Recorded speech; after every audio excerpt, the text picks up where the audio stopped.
33 நபர்கள் prime minister மோடிக்கு எதிராக போட்டியில் கலந்து கொள்வதற்காக அப்ளிகேஷன் கொடுப்பதற்கு லைனில் காத்துக் கொண்டிருந்தால் கூட அவர்களுடைய அப்ளிகேஷன் ஃபார்மை கூட இந்த நாட்டு அரசாங்கம் வாங்க हाँ डीएम साहब आ जाते हैं, डीएम साहब से बात हम लोग कर लेंगे।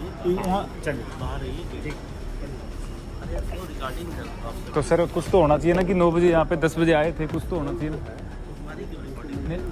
मैं तो उधर कर रहा हूँ सर, आप इधर हट जाओगे तो मैं इधर की कर लूँगा, ऑफिस की कर लूँगा। वो नहीं, वो आ ही नहीं रहा ना।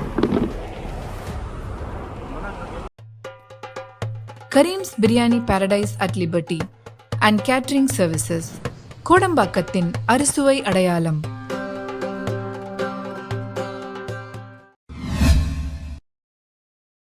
वड़क्कम। न मुझे किसी ने भेजा है, न मैं खुद यहाँ आया हूँ, मुझे माँ गंगा ने बुलाया है. என்னை யாருமே இங்கே அனுப்பவில்லை, நானும் இந்த இடத்திற்கு வரவில்லை. என்னை கங்கை அம்மனே, கங்கை நதியே அழைத்திருக்கிறார் தன்னுடைய சேவைக்காக.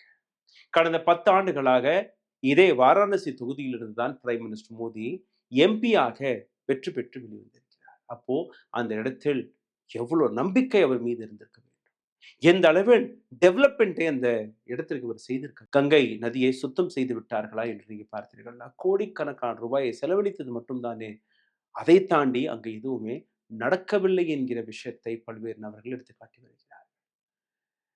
2 வாரத்திற்கு முன்பு நானே இதே வாரணாசிக்கு சென்றிருந்தேன். கங்கை ஓரத்திற்கு சென்றிருந்தேன்.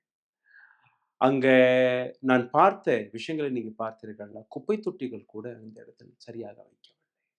பிரைம் மினிஸ்டர் மோடியோட ஹோர்டிங் அங்கங்கே இருந்ததே ஒழிய சுத்தம் என்கிற பெயரில், கங்கை நதியாக இருக்கட்டும், கங்கை ஓரமாக இருக்கட்டும், சுத்தம் என்கிற பெயரில் அதில் எதுவுமே கிடையாது.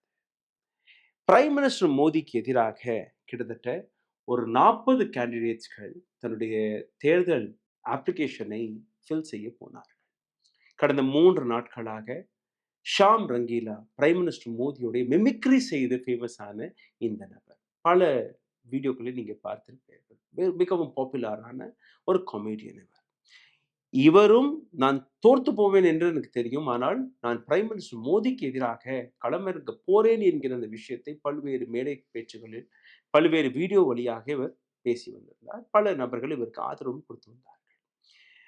3-4 நாட்களுக்கு முன்பு தன்னுடைய தேர்தல் அப்ளிகேஷனை ஃபில் செய்து கொண்டு போன போது அவரை காத்து வைத்திருந்தார்களே அவருடைய அப்ளிகேஷனை வாங்கவில்லை.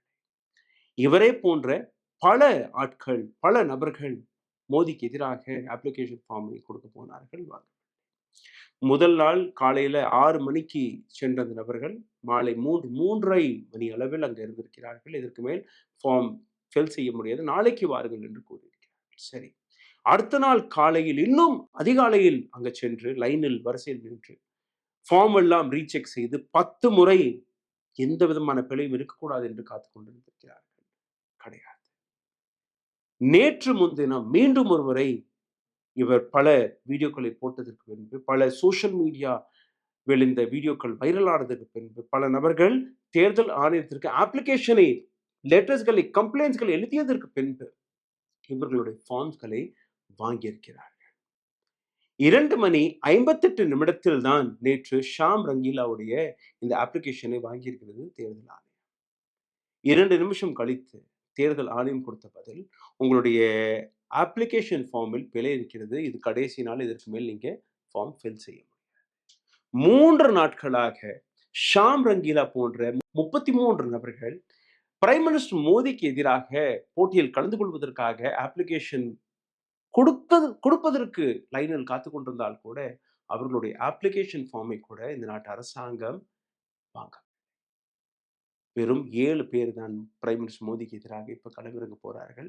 அதில் காங்கிரஸில் இருந்து ஒரு நபர், பிஎஸ்பியில இருந்து ஒரு நபர், இன்னும் ஒரு சில சின்ன சின்ன அரசியல் கட்சிகள் இருந்து ஒரு சில நபர்கள்.